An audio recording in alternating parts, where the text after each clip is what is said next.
So this session is going to be chaired on stage by somebody who, of course, is a legend in the space with over 2 decades of expertise in the real estate industry. He has built a pan-India land business for Anarock. He brings a wealth of experience to the organization, and he has been focused on delivering value to landowners as well as developers. An experienced industry veteran of high-ticket real estate transactions and acquisitions, he has expertise in land transactions and pan-India residential markets with robust industry relationships and developer-focused growth framework. Ladies and gentlemen, please give it up for Mr. Mayank Saksena, Senior MD and CEO, Land Services, Anarock. Thank you so much. I believe Mayank sir deserves a bigger round of applause. Everybody, people at the back, can I have all of you participate and clap and appreciate? Thank you. Your appreciation is the reason why we have sir smiling so wonderfully. Thank you. And sir, goes without saying, I'll request you to take that seat. Everybody, the speakers will be requested to take their seats as per the photo order. My next speaker over here, he chairs the CII Real Estate Committee and serves on CII's National Task Force on Ease of Doing Business.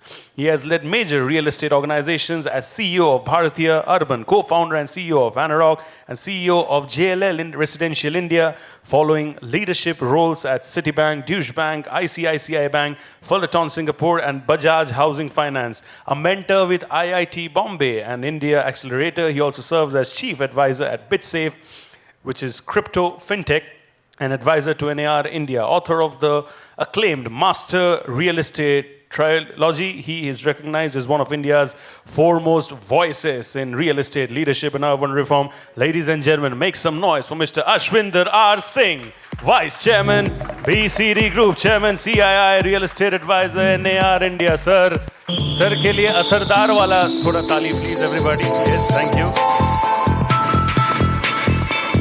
All right, my next speaker over here, we have with us somebody very, very special. An internationally experienced CEO of Puravankara Limited, leads the organization's operations across major Indian cities, overseeing a robust portfolio of more than 50 million square feet of residential development. With decades of leadership experience scaling real estate businesses all over India, Canada, and Singapore, he brings a globally informed and strategic perspective to large-scale development and enterprise growth. An engineering graduate and an alumnus of Harvard Business School, a dream for many, I'm pretty sure. He continues to combine analytical rigor with visionary leadership, driving initiatives in strategic planning, product positioning, and market expansion. Ladies and gentlemen, please give it up for Mallanna Sasalu, Chief Executive Officer, Puravankara Limited. Thank you so much, sir, for being with us over here. Now I can feel the energy in the room rising higher and higher. Thank you. My next speaker over here leads Kohler's business strategy and operations across the South Asia region, drawing on nearly 3 decades of leadership experience across multiple sectors, geographies, and of course, product categories. He brings a wealth of cross-functional leadership in sales, marketing, and general management, having held key roles both in India as well as abroad.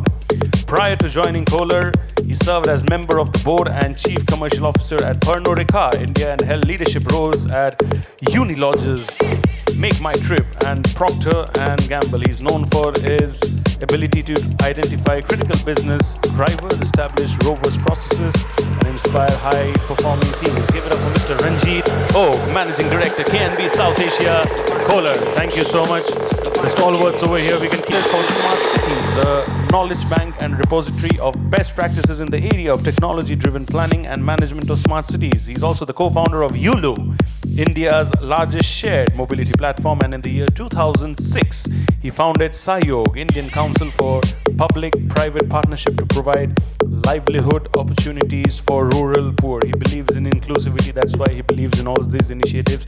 Give it up for Mr. R.K. Mishra, non-resident scholar, Unage India. Thank you so much, sir, for being with us over here.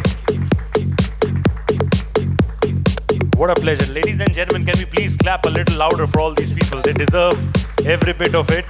And I believe the number of people, the audience that we have over here is not really matching up. My next speaker over here, I have a lot of things to say about him, ladies and gentlemen. He brings 3 decades of cross-sector expertise, including 15 plus years shaping the real estate sector. As co-founder and CEO of Arisinfra Solutions, he has led the company to become the youngest player in the construction materials ecosystem to go public within just 4 years. Under his leadership, Arisinfra excels in aggregating complex construction materials for infra and real estate, unlocking underutilized manufacturing capacities and enabling equitable growth for small producers. He also drives development management vertical, delivering developers the 3 essentials: money, material, and management, the 3 magical M's of real estate to ensure discipline, on-time project delivery. Ladies and gentlemen, please give it up for Srinivasan Gopalan. Thank you so much, sir. What a pleasure to have you. The stage is set. The panel is ready. In order to pay your respect, everybody from here till the back, here till the back, in sync. 1, 2, 3. Can you all clap, please? In sync. Can I have that sync? Can I see that sync? Yes. Yes, thank you so much. And we'll quickly update the timer. Can we update the timer, please? All of you, thank you. So, first of all, thank you Reality Plus for organizing these sessions. I feel it's great to have these knowledge sharing sessions. Quick and easy takeaway for all of us. Interestingly, when I got an email from Sapna, I was like, this should be a masterclass for me, because with such stalwarts on a panel, it gives me an opportunity to how to express, like दिल खोल के पूछने के लिए. So सबको पकड़ के दिल खोल के मैं I can ask, and hopefully I would expect that after I have done with my questions, the panel can also do the same. And interestingly, this is the first time when I'm seeing that everything has to work by the clock. So the MC was very smart to put the clock on face of all of us, that we should not forget it. But without much ado, I would like my first question to go to Ashwinder, because probably this was the first time that I realized that I don't know him so well, though I worked with him, a few years back. And interestingly, if you look at, there was a time, or there's still in India, we consider that the eastern part of India is probably 20 years behind the western part of the India. So if you imagine, have an imaginary line cutting the country, going over Bihar and all that, and that's what people used to talk about. But what now I am seeing is, and probably post this session, is that there's another imaginary line which is dividing the southern part of India with the northern part of India. Now with that, while Ashwinder, you have been in various parts of the country and have done business in various parts of the country, I would like to know that what is your view in terms of, the capital and the investment which is entering in the India, southern Indian market specifically, and, the southern Indian market being the darling, especially post-COVID. So what is the assumption that investors are taking, and where are they going wrong today? Thank you, Mayank. Thank you. See, if you look at some of the leading players of South India, Brigade, Puravankara, Prestige, Embassy, RMZ, Adarsh, they're all very old players. So, it is somebody is celebrating 50 years, somebody is celebrating 60 years, somebody is celebrating 70 years. These are now legacy players, and there is a lot of name lending that happens in South India. You also have, I've been an institutional lender myself, and in my role in Bajaj Housing, I was either doing retail lending or I have funded, now let's take names of Bren, let's take name of Renaissance, let's take name of Manna, let's take name of Goel Haryana, let's take name of most of them, I have funded, we started funding them at 15 crores, 20 crores, 25 crores, because Bajaj Finance is a retail lender and we were kind of bringing in wholesale risk. So we were very clear that we will not do large ticket sizes. And I was also very clear I will not do name lending, because if I'm going to a large player like Prestige or Puravankara or Brigade, their ticket size would start at 200 crore, 250 crore. I don't have the appetite to take risk, and one of the CFOs told me, most of the CFOs I know personally, because I've been 50% of my life has been a banker, and I have borrowed and I have lent, is that he says, how does it matter because we are this name. You can give us 250 crores. And as a banker, you know, very early I understood that I will never do name lending. So even if it is, you know, for example, the biggest name, I will evaluate the balance sheet. And risk is something that you can't see. So just because the name is big doesn't mean the risk is not there. Actually, the risk is bigger. People don't understand. And that is why when you have AIFs, they are lending at 20%, 18%, 22%. Now I am a developer who's only 1 year old, and I can call myself an entrepreneur as I run it independently. It is very tough. It is very, very tough. So I think the biggest risk that people are not seeing, Mayank, is I think we are going overboard. We are reaching a point where supply will start becoming more than the demand. We are reaching a point where pricing is going to be a little higher. और pricing में क्या होता है ना, that you know you don't want to bring the pricing down because your overheads have already been built according to the pricing. And development is a very tough business because it has multiple angles. Whether you show you are busy or if you show you are not busy, you are actually very busy. And the younger the organization in development, the tougher the route. The risk will come from lenders if they get into only pure name lending. They will have to look at project level funding, they will have to look at ticket sizes, they will have to look at what is the collateral they are taking and be a little careful. And then the risk obviously is something which is really geopolitical, and if there are certain things that happen which are not expected, and if you look at what is happening in Bangladesh right now, and if you again have a war or an environment where the Indian subcontinent gets impacted. I'm part of the ease of doing business, and right now the entire hosiery business is impacted very badly, and all of this is connected with somebody who's sitting in the end doing something. So one is the geopolitical risk, which is very macro. The other is if the sales kind of stall, pricing becomes an area where you know the clients are not buying the way they have to buy, and that is where lending might become an issue over a period of time, because we've had a very good time in the last 2-3 years, and every day is not a Sunday, right? And we have seen more than once. There was a Lehman and then there was a COVID.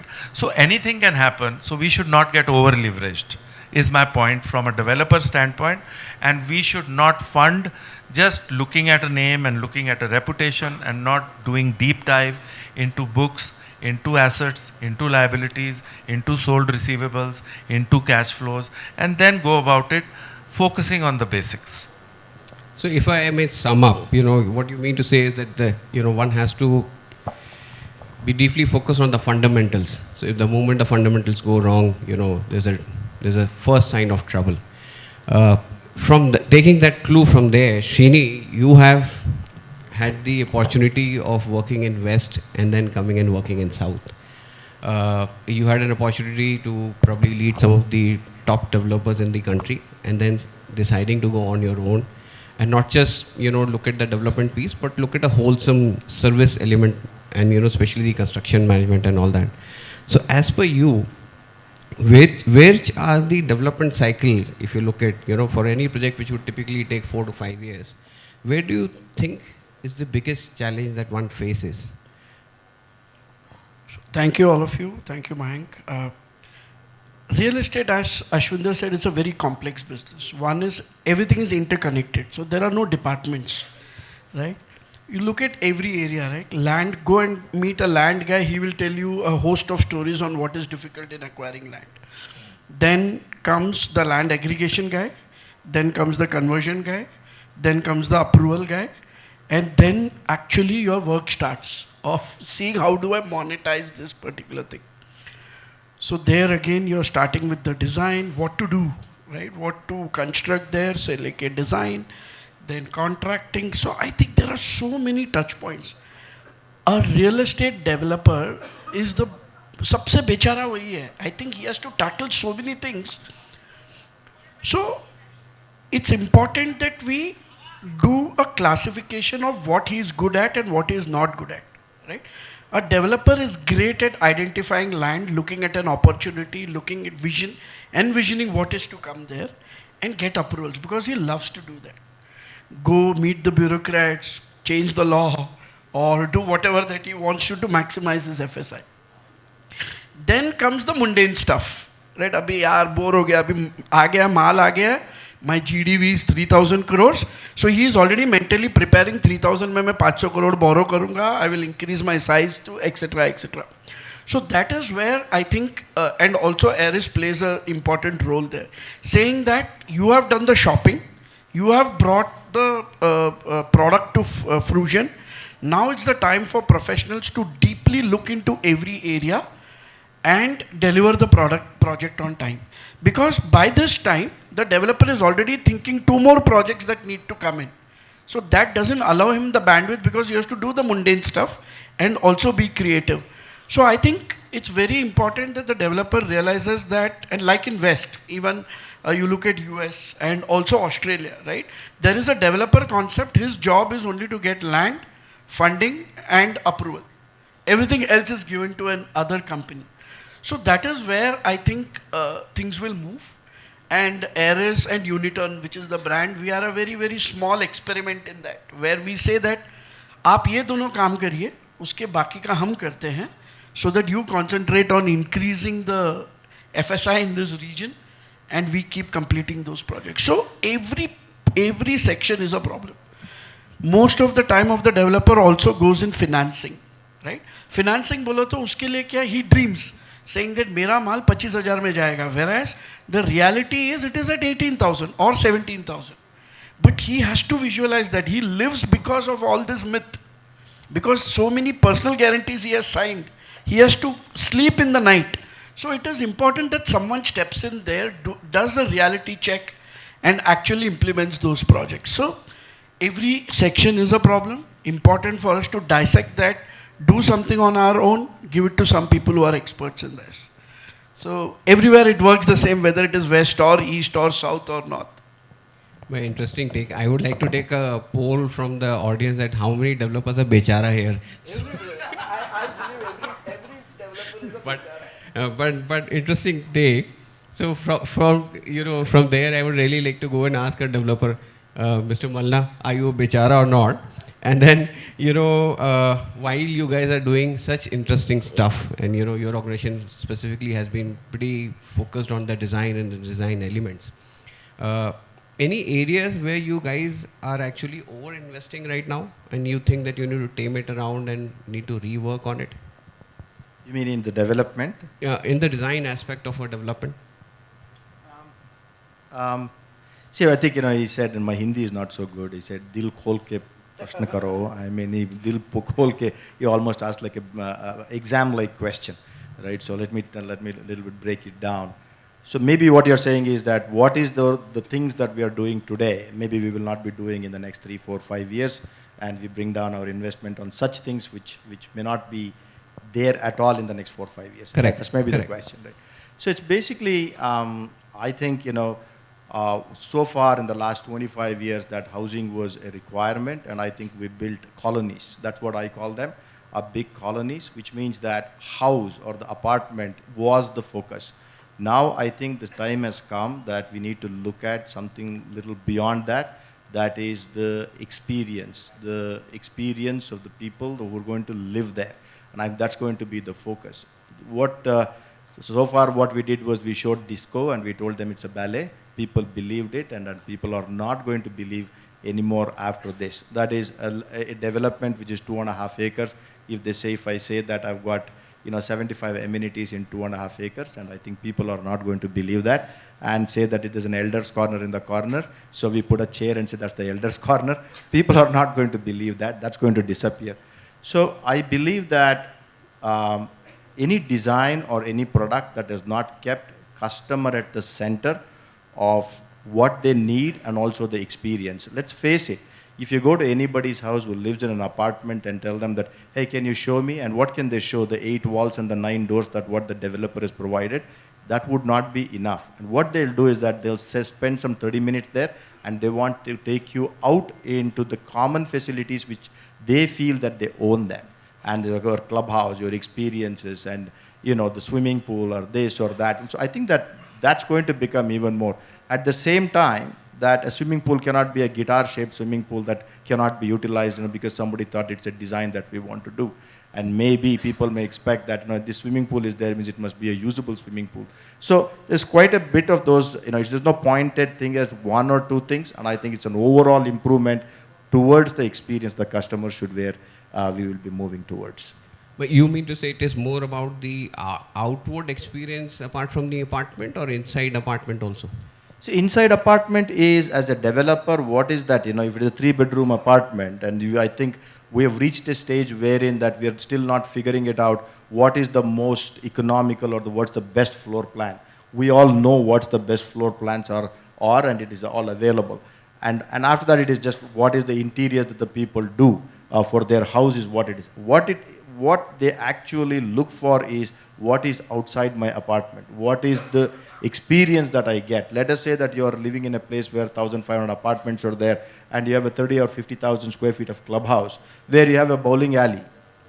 So suddenly you feel that you own the bowling alley. And that's the experience. That's the ownership. Correct? So I think people are going to move towards that. So that's what I said. Colony is a word used for saying that I have a unit, I have a home. Whereas an experience of living is not just the home, it's everything other than the home. Interesting take. With that, I would like to ask Ranjeet a question. Imagine, Ranjeet, that your business becoming difficult day by day, because as Mallanna said, that people are more interested in the outside amenities, whereas you guys are focusing mainly on the bathroom with some stunning, beautiful ads. So what do you think is going to be a non-negotiable? It's the bathroom or the kitchen? So actually, I would be worried to say the bathroom when I know that people in my home will say the kitchen. But both these spaces are important. I completely agree and echo what Mr. Mallanna said. In fact, that's one of the significant shifts that we've seen from a consumer point of view, which is to say that when I'm buying, ownership has gone up. After COVID, everybody wants to own a home. And it's not just a place that you're living in, but it's actually your sanctuary. And the space that you're looking, I moved to Gurgaon about, 15 years back. The place that I'm living in is the bubble that is my life. 80% of my friends are there, the amenities make sure that I'm able to take care of all my interests. At the same time, wellness is becoming another very big aspect, which is I want to take care of myself. I'm not shy of saying that I want to take care of myself. I want to make sure that all the experience that I have outside the home as well as inside the home is at a different level. I lived in Bangalore back in 1996. And I remember my apartment at that time. And now when I go and see some of the developments that are happening here, the apartments are completely a world difference. What has become a non-negotiable is you cannot deliver a bad experience to the consumer. And that experience definition is moving up day by day. We have now steam generators in most of the bathrooms in the luxury segment, something that you could not have thought about a few years back, right? Everybody wants to say that this particular sanctuary or this particular space is, every corner of the house is utilized as an experience.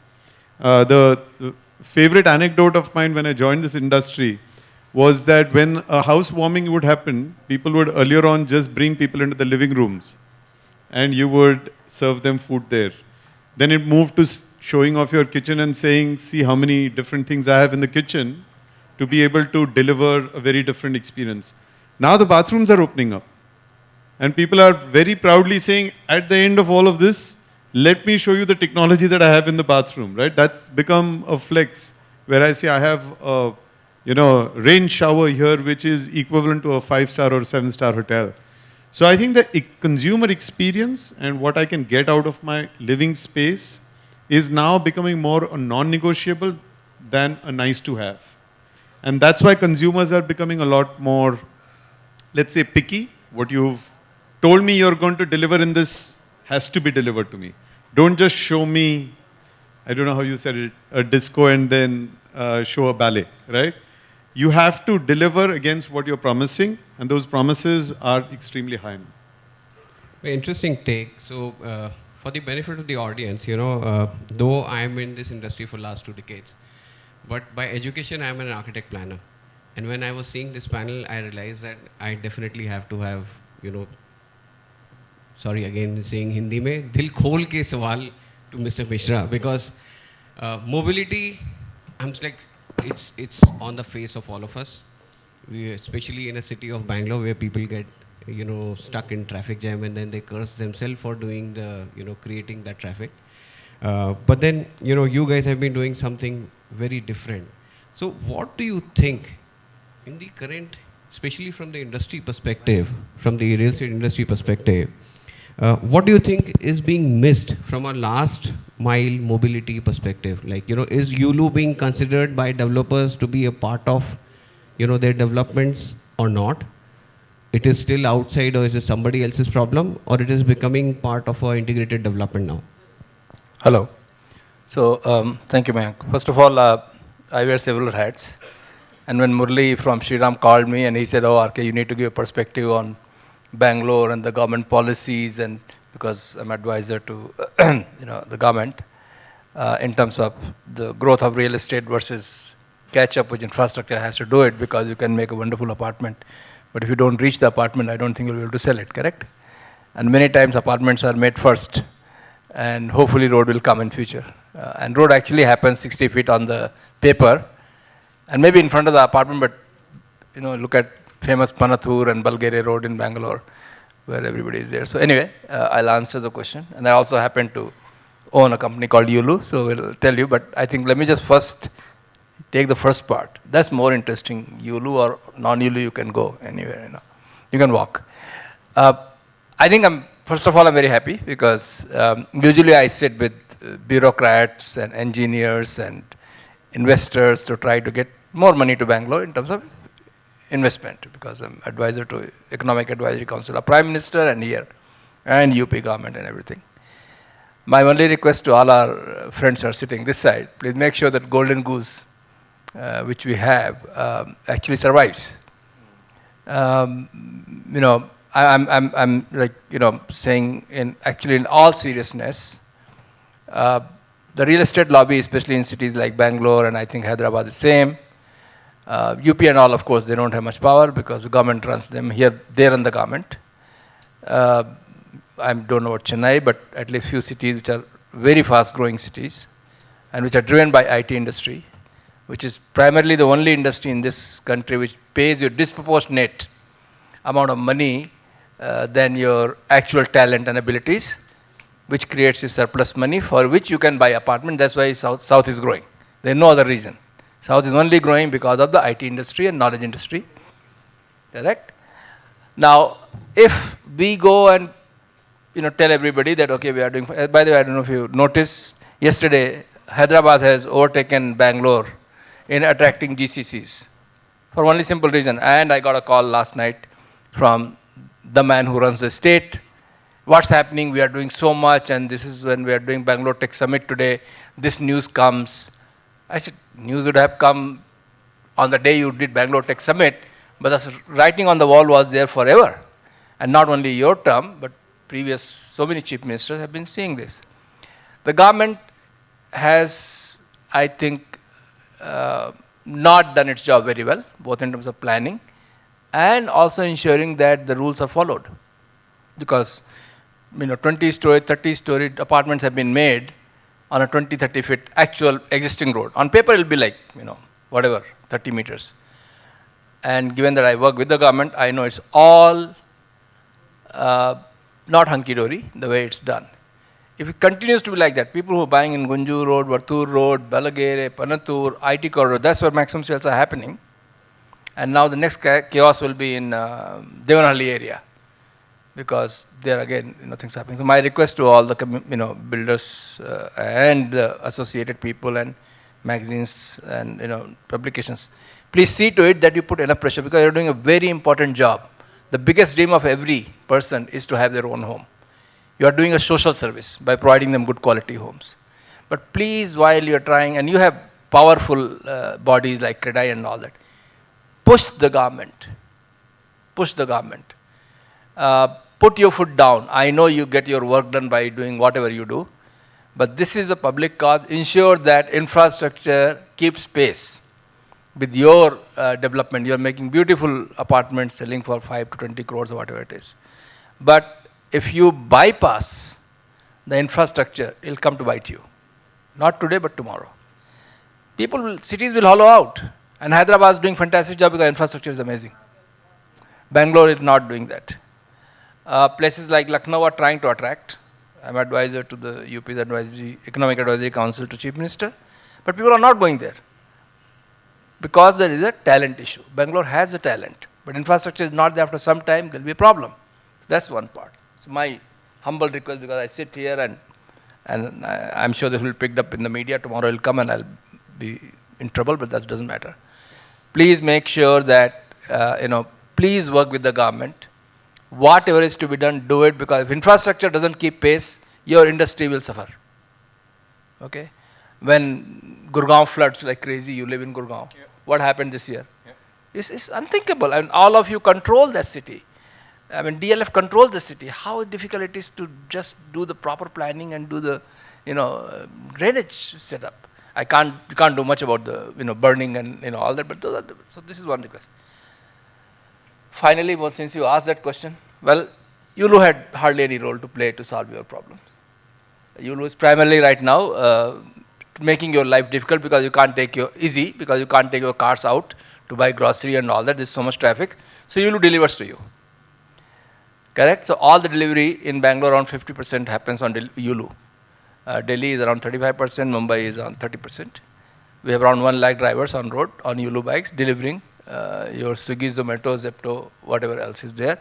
Now the ladies who come to work, Snapit and Pronto, the ladies who are working, we have a women crew of around 2,000-3,000 who work at your homes as cleaners and maids or whatever it is. So we are doing our part, but making you to go to office doesn't matter YULU or no YULU, you are going to be taking 1.5 hours. So it doesn't matter. Very true. And I think so very, very important points that, Mr. Mishra spoke about. I'm glad that you spoke about it so openly in a public forum, because a lot of time people don't do it. And they would probably grind or probably they'll discuss in their living rooms or the bedrooms. But that's the reality of life that, we all are living. Life is short. Say what you mean. Yeah, correct. With that, probably I would like to put a spotlight to Mr. Mallanna, because on one side, so I feel two very important aspects which affect all of us. Very few of us are able to take head on to it. One is definitely the infrastructure and what all we suffer because of infrastructure. And second is, I think so, sustainability, because sustainability becomes a marketing talk. People talk about it and, they want to just show it off. But in reality, a lot of times sustainability becomes a big issue. So as, a CEO with Puravankara, how are you guys handling the sustainability part? And do you really think buyers bother for it, or it's just again a fad? If you're okay, I'll just respond to what Mr. Mishra was talking about, and then I get to the sustainability, whether my customer wants to pay for it or not. Right? So I think this developers, or they see developers as somebody who's got some kind of insane capacity or insane value in the society. And I don't think so. Basically what's happening is, who are we as developers?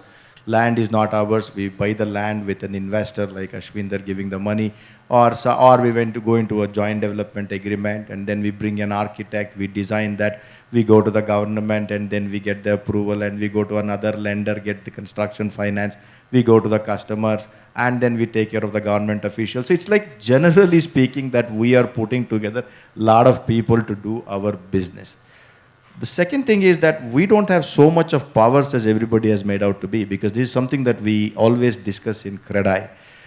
What is our span of control in the industry, or span of control in this society, is very, very limited. If I am developing a 5 acres or 10 acres or 15 acres or 25 acres, say 100 acres, and my span of control is within 100 acres. Tomorrow, if I go and lobby for a road widening or something like that, that is seen as for being done for selfish reasons and not for the society. Whereas somebody like Mr. Mishra, who is part of the government advising, that he can be quite open about it and actually demand and advise and say, do this. When we are trying to do that, it looks like selfishness. In fact, as real estate developers, that what we have done, and also the little bit of disagreement there is that 30 feet, 40 feet, and we have built 20-storied, 30-storied building. Maybe that might have happened some 20 years back. And I can tell you that there is not a single developer in town today who can build 1 square feet more than what is allowed. It is not possible. And unless that you want your house to be demolished or your units to be demolished, then you take that risk and develop it. So there are so many rules and regulations, and I don't think that there is any developer today who wants to flout that, except some in revenue areas. There may be some small developers who are developing 50 feet by 80 feet, may be doing that. So in my opinion, the work that the developers have done in this society is laudable, and it is really applaudable. And I can say with the confidence that with all the difficulties, and I think Srini said that, developer's life is not easy, it's measurable, and it is bichara. End of the day, somebody was asking, hey, Mallanna, you got a big job, you're a big, yeah, I said, I'm a big coolie. End of the day, maybe that, it looks like a developer's life is fantastic, it is still a bichara life. Because you are there begging with somebody every day morning, from morning till evening, somewhere something is going on like that. So we really do not have so much of control over our own environment, to say the least. So coming back to this sustainability which you are talking about, whether people are going to pay, who's going to pay for the common good? Nobody is going to pay for the common good. Nobody wants to pay for the common good. Sustainability is a common good. For example, people, when they want to pay, they want to ask, what's the value that I derive out of that? For example, if I say I'm using Kohler and it is a water saving instrument, whatever, the shower or a tap or something. Oh, he says, okay, it's going to save water for me. Oh, great. Oh, the water is a pooled water, and so I want to put a water meter to measure, and you're going to pay 200 rupees for the water meter because it's an electronic water meter. They say, no, I don't want to pay. So tomorrow, let us say that I want to do a solar or something like that and bring something to with the electricity. People say, I don't want to pay that. Whereas if you say that, okay, I'm going to put the solar on your rooftop and you are going to be off the grid, you don't have to pay electricity bill, and people will come in. So sustainability is something that everybody wants to talk about it, everybody wants to be part of it, and nobody wants to pay for it unless the value is directly derived from that directly by them. So there are lot of things that we can do actually. So this is something that we have already pushed for as an industry, as myself, as leading one of the organizations, that I put together a small note and gave it to the government departments as well. For example, we are doing projects where 6,000 units, 2,000 units. In Bangalore, one of the largest development we are doing is 6,000 units, which is roughly around 12 megawatts of power is required. And I said, why don't you guys mandate such large developments to have 50% of the power coming from renewable energy like a solar or so. So if you say that, if you mandate me saying that 6 megawatts of power has to come from solar, then I am going to put together a solar unit somewhere. I am going to put the electricity in the grid, and you give me the benefit for that and allow me to sell the electricity to the people. But that is controlled by a coterie. It is not possible to do that. So the sustainability is, everybody likes to talk about it. When it hurts them, they don't want it. If the value is not there, they don't want it. Only if the value is just for reaching them, they like it. And in fact, the value reaches the other person, they don't like it. So that's about sustainability. I'd like to just add one point. Totally agree. I think we've also gone back and done some consumer studies on this one. Are the consumers willing as yet to start paying a premium for anything that we are tagging as sustainable? And the answer right now is that overwhelmingly a lot of people don't want to do it. So actually the burden, I mean, I'll tell you how we operate it at Kohler, is we put the burden on our innovators to say, without shifting the price, what is it that you can do, which is going to ensure that the input that we are putting or the footprint that we are leaving itself is restricted. Efficiency, that's right. And without changing the price, profitability or effectiveness, that's the biggest one, right? I'll give you an example. When we launched our new flushing systems, It's not easy. So we moved our flushing system from what used to historically be 6 liters to slowly now it's come down to 3.6 liters. Every bathroom saves about 12,000 liters of water every year. So last year, for example, we celebrated that we ensured that 500 million liters of water were not flushed down the toilet, so to say, right? And if you don't do that, then you don't have to do the next step. You don't have to say, how do I replenish the water table? When I'm saying that my usage itself upstream is something that I'm going to restrict. But the ownership lies on us as manufacturers, as developers, etc., to say, what is the innovation that we can give? Till such time that the entire population moves up and says, I'm willing to pay for the greater good, like what Mr. Mallanna said. But, Mishra ji, correct me. You were just hitting on developers because quietly Srinivasan and Mallanna together have clubbed to become Bichara developers. Okay, or you were just, pushing let me, I will actually, what I meant, and I'm not hitting on developers because I also mentioned that you are doing a very important social responsibility of providing roof over the head of many people, correct? I live in a wonderful house and my life has been happier because of that. What only I was referring to that, especially in case of Bangalore, because Bangalore is not planned. Now they will acquire 10,000 acres and then cut it and then make the roads and then give you and you auction and you get the plot auction. In case of Bangalore, builders accumulate the land from the farmers, from the, whosoever it is. And there is a CDP of, I don't know, in Bangalore last CDP was 2015 or whatever. In CDP that road is supposed to be 60 feet, 100 feet or whatever it is. In reality it's not happened. But the approvals are being given. And approvals are being given for based on the CDP, but the reality the road is not there. Then I must disagree with you. No, it's really the FSI is given on the basis of what is exactly that is there. There are hundreds of roads in the CDP which are 60 feet and 80 feet, and you don't get this thing. Whatever is the road that is the width that's available, only on that it is given. Whatever is the lesser of the two is what is given. All right, okay. So if I can... Just quick one on this. As you said, I'm in the government. I deal with day in, day out. I can tell you 20 roads in Bangalore where people are building and road is still whatever it used to be 20 years ago. On the paper, it is 60 feet. Any road, any GBA East you see, any road east of Outer Ring Road, or even between Outer Ring Road and MG Road, the roads have not been done. And even if it is done for 100 meter in front of the apartment, after 200 meter, it is again back to the same because some guy has gone to the court or whatever is not given. Insist that government should make the road first, correct? Then you give the permission and all that, and then if the collective, I'm not one, use CREDAI. I'm not asking Puravankara or Prestige or anybody to use it. Please do it, otherwise it happens. Look at, anyway, you know what happening in Bangalore. Look at Barthur Road, look at the Gunjur Road, look at Balagay Road. I don't know if you would recall these names. Look at your Chinpanhalli Road. Look at all these roads. On paper, look at I'm talking about IT corridor, which is the most congested. I'm not talking, JP Nagar and Jain Nagar, which are already planned places. This whole of East Bangalore, east of HAL, is complete mess because it was just acquired. They made Outer Ring Road. After that, not a single road has been made. That was made in 2000. After that, not a single new road has come. No road has been widened. Even Sarjapur Road, widening did not happen. Government is there, project is there, widening didn't happen, but apartments are coming. Same question we have. So yes, hence CREDAI should sit with whosoever it is, sit with DK Shivkumar. You say all these are 20 roads, which are CDP roads, which are supposed to be this. Already approval happened, and they have taken betterment charges from you. Please make it. So and I'll be sitting there. So just imagine we as a developer, we buy a land. Land का पैसा भर दिया है.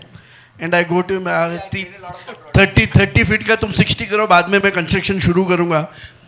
तो मेरा तो लग गया है. Profitability is gone there. So Srini, before the entire panel goes to a different direction, I thought let me, I'll again use a Hindi word. Let me add some masala to it because, and this is an open question, so any one of you can, if you can remove one approval. So today, I think so each project you have to take 55, 65 approvals. I'm like, if you given a magic wand and if you're able to remove say one approval to help you shorten the timeline and you could launch a project faster, which is the most destructive body and which is the most destructive approval that you would like to change? I think one of the things that, English is not our mother tongue, but we use quite a bit of English, and there is a word called comprehensive. And we don't know the meaning of comprehensive because we call our development plan as comprehensive development plan. We don't know what is comprehensive means though. See, for example, that if you take any areas which Mr. Mishra was talking about, if you look at something like Bangalore North, in the area that on the Hennur Road on the right of there, you got around 2,500 acres of land which has been marked as residentially developable land, marked with yellow color. So a comprehensive development plan would include saying that there are so many roads and the FSI available is so much, which means that I've designed this 2,500 acres for so many lakh people to live there, and so many lakh people are going to create this much of solid waste, and they need this much of water, they need this much of electricity, and how to provide that and how to dispose that, and all of these things must be available in a comprehensive development plan. And then developer will go on the basis of the land that he has got, he will go and get the approval, and that should be the thing. Once that it is marked as a residential zone, a developer need not have to go to MOEF, he should not go to KSPCB, because somebody who marked that as yellow, as residential development, should have already taken into consideration of all the environmental disaster that's going to do. So developers are developing this one, they're doing the environmental, no, I'm just doing my duty. Society needs housing. Either as a society we need to figure it out that we want housing in this country or we don't want housing in this country. Then we'll find another business and move on, right? Maybe a casino or something like that. So basically, the approval is that once a CDP is done, most of the things should be absent. MOEF should not be there, KSPCB should not be there, and it's already marked as yellow as residential, then you're going and running and saying that, no, the underlying land is still an agricultural land, you have to do a change of land use. Wow. Then of course, all lands were agricultural lands only. Then you already marked as yellow, right? It's already, it's what is a CDP? CDP is all departments in the government put together, heads and all secretaries are part of that. All secretaries of every department is a signatory to a CDP. And it goes to cabinet, and cabinet approves that, and it goes to gazette, and it's a gazetted document. What is that gazetted document when you say it can build residential here? What is that you're going for change of land use again? And also the sequential form. You have to do MOEF, till then you cannot do your PCB. Both of them are the same, and they should not have two of those things. What is environment is only one. What is KSPCB? Because it's a state government, and then you have a central government environment. It's just made into the, so there are quite a number of those things that can be corrected. And Mr. Mishra says, Mallanna, you should go with CREDAI and tell the government, and you know what government is going to tell me. We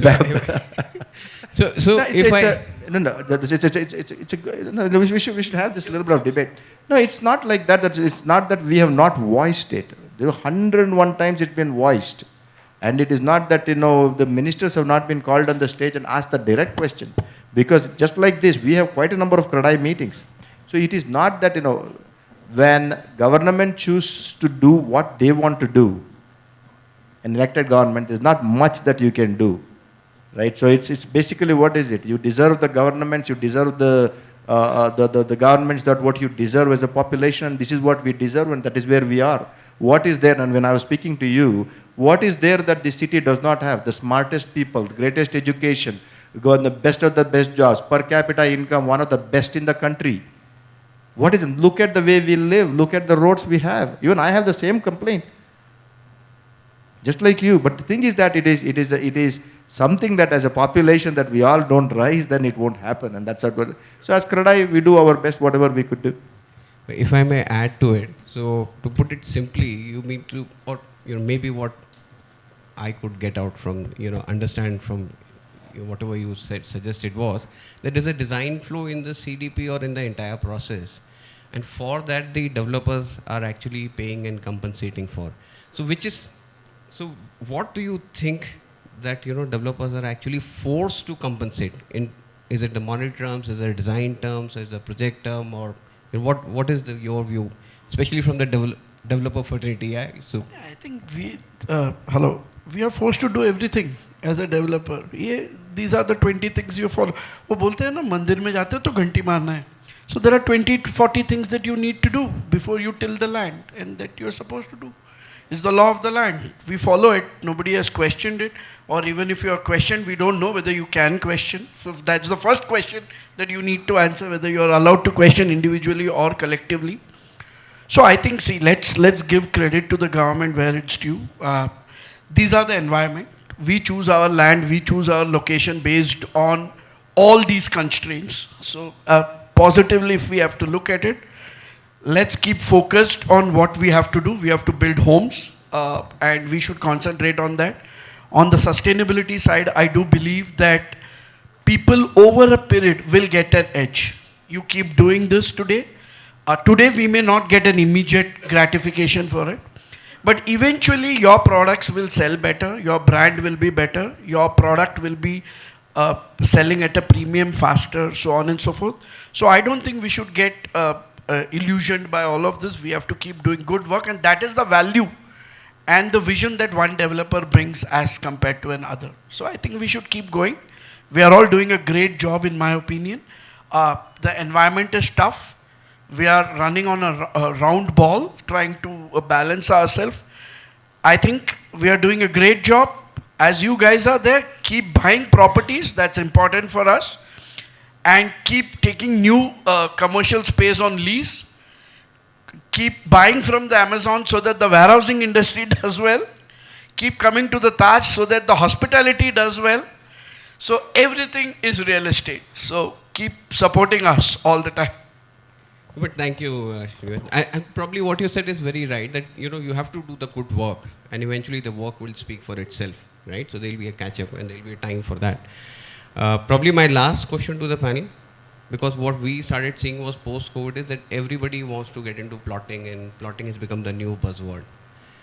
What is the take of you guys? Is that the right stuff that is happening in industry? Should developers continue to do plotting? Is it a...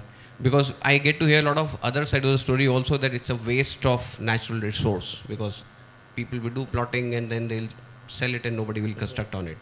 So what is the take that you people have?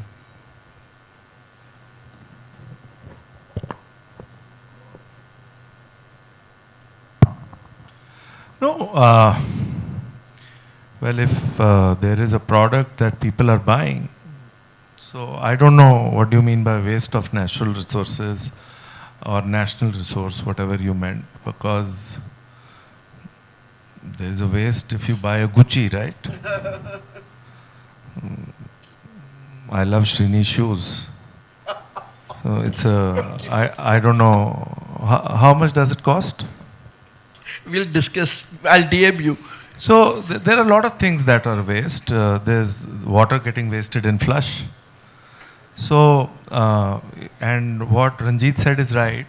I love the place where I stay, and Mallanna is related to it. I stay in Carle.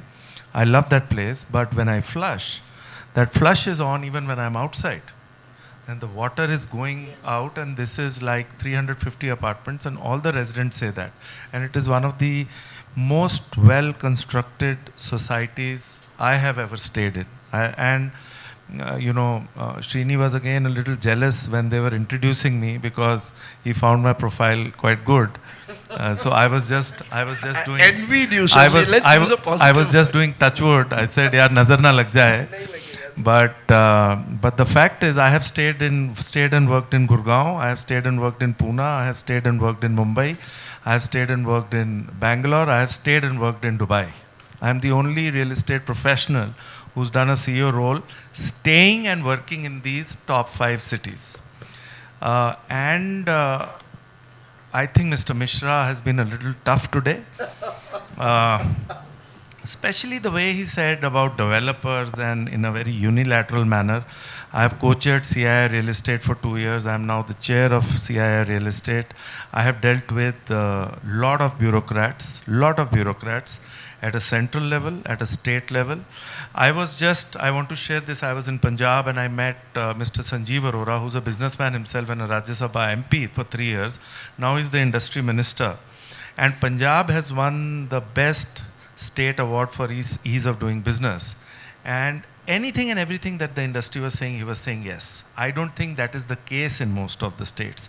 And why Punjab is saying that today is because it had the best resources and it is very, very down under in the ranking as far as industrial development is concerned. And now it is too late. And I told, sir, you know, you're being very nice, but I don't know whether we would be able to recover as fast because we focused more on agriculture and less on the industrial development. But my point is that, and what Srini said, what Mallanna said, Mishra ji, my point is that I think he made a comment, and it is only yesterday, that developers are the biggest contributor to the state's GDP today. And when somebody whom I also very respect like you says that developers will not construct if the road doesn't come, let me tell you, the development will stop. It is a very complicated situation. I know where you are coming from, sir. I am not saying you are not right. But the point is, like Srini said, you've got all the approvals, you've done all the hard work, and as Mallanna said, because it was music to my ears, that you know you have dedicated this as a residential development thing. Imagine if in Singapore it is written that this is a residentially developed allocated land. Would you again want to go and do a CLU? Forget about environment, okay. You know, we can understand. Pollution, okay, we can understand. Airport, okay, we can understand. But CLU? Now, and you are, the way you are saying, CREDAI, NAREDCO, sorry, CI is not able to do it. And CI is the government body. We've got Mr. Piyush Goyal, we've got a panel of RERA chiefs on the dais. It's very tough. So I feel there has to be a better mechanism, because what is happening is the drain is not buying a plot. The drain is the process of getting it approved and then starting the conversation, because land acquisition, approvals, lawyers, I think I spend more time with the lawyer than I spend with my marketing team. I spend more time with my licensing guy than I spend with my marketing team. I spend more time thinking about how I'm going to get the approval than spending time with marketing team. And marketing is consumer. Marketing is consumer. So somewhere the industry which is contributing maximum to the government, to the exchequer, contributing maximum to the society, contributing maximum for livability, quality of life, housing for all, which is an important aspect for the government by 2047, is being ignored at the moment. We have become like a liquor industry. We have become like a Bollywood industry. What is Bollywood? Bollywood is, other than Shah Rukh Khan and Akshay Kumar, everybody has we talk about nepotism, right? This is the only industry where there is nepotism after Bollywood. How many promoters have you seen who are today promoters whose father was not a promoter? How many promoters you have seen whose father was a promoter, whose grandfather wasn't a promoter?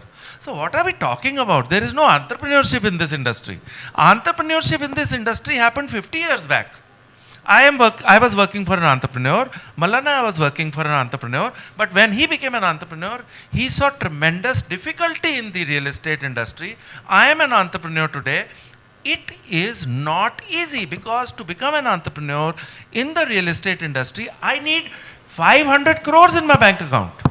So it's a complicated world. But I think if you can create a platform for us, sir, where you can bring in the developer and the government together to really have some serious conversation, which is not backed by CREDAI or NAREDCO, but definitely CI can play a part. Sure.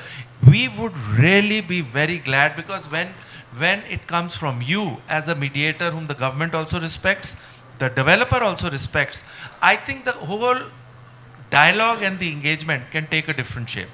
Okay, just So, Mishra ji, one, I would probably like to, because I'm aware that, and I'm conscious about the time that, we are run out of time. But I would go back to MC to decide that should Mishra ji be given a chance to, because I know there's a reason why Mishra ji has been asked to sit in the center. I am thinking the last time I was given so much of responsibility, but then it's okay, fine. Maybe, sir, please go ahead. But then since our next panelists are waiting, if we can kind of keep it crisp in 2 minutes, that would be ideal. Thank you. I think what you said exactly in the end. First of all, I live in a beautiful house thanks to some of the builders here. And so absolutely huge respect. Just two things I want to say. What you said in the end.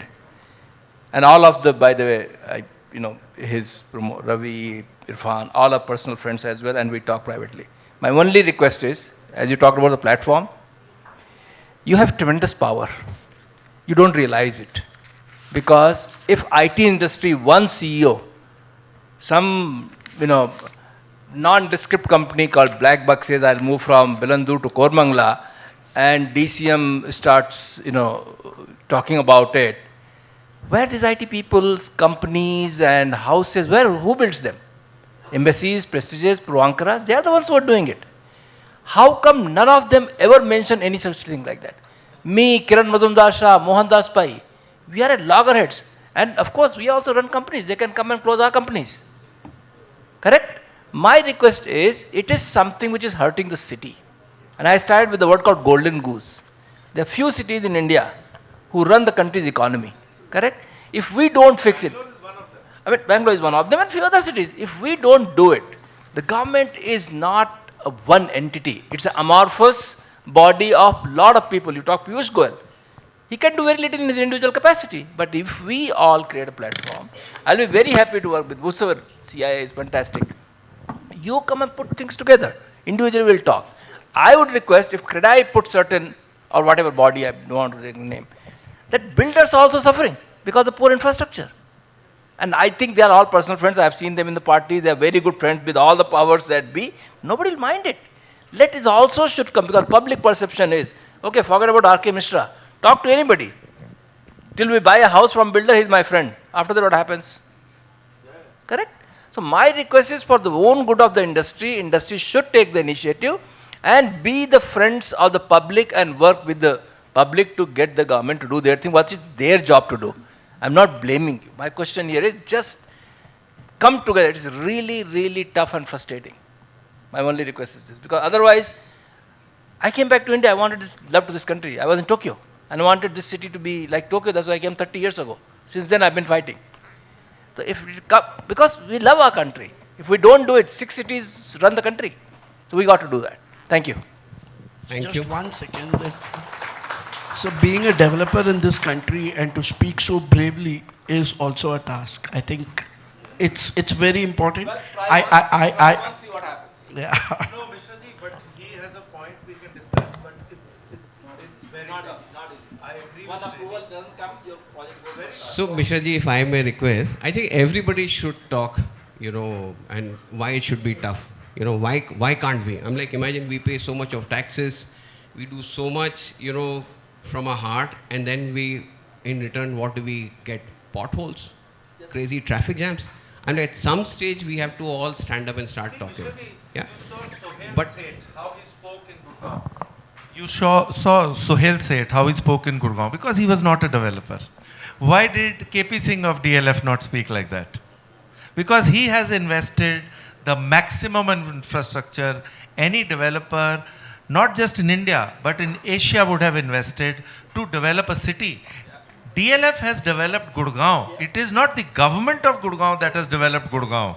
So this is the only country in the world where the whole city has been developed by a developer. And when people were abusing Gurgaon, they were actually abusing a developer. And the person who spoke was a media celebrity, nobody else. It is not easy, going back to Srini, but yes, I think it is also not impossible. thank you. So thank you, panelists, for taking time out today afternoon. And thank you for audience for being patient with us. Back to MC. Thank you so much, and I think they deserve all the big round of applause because all sorts of points have been shared. you know, and there can be differences in opinion, which is completely fine, but then that's the whole idea, right? You want to actually have a very healthy and progressive conversation. Thank you so much to all of you. What I'm going to do is I'm going to be calling up on stage Mr. Rohit Kedia, founder and CEO from ArcVI, to kindly come up on stage and give away the token of appreciation to all our speakers over here. Mr. Kedia, can I please have a big round of applause for him, please, everybody? Thank you. Yeah. Can I have the token of appreciation, please, quickly? Thank you.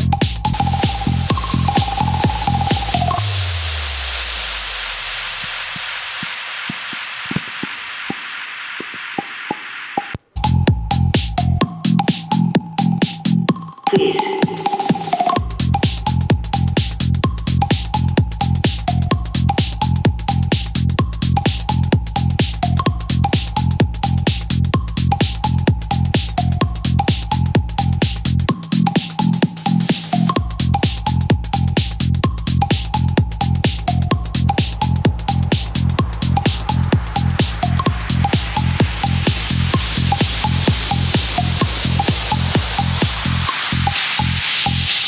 The main advice news reporters have been able to get from official sources is to tell private citizens to stay in.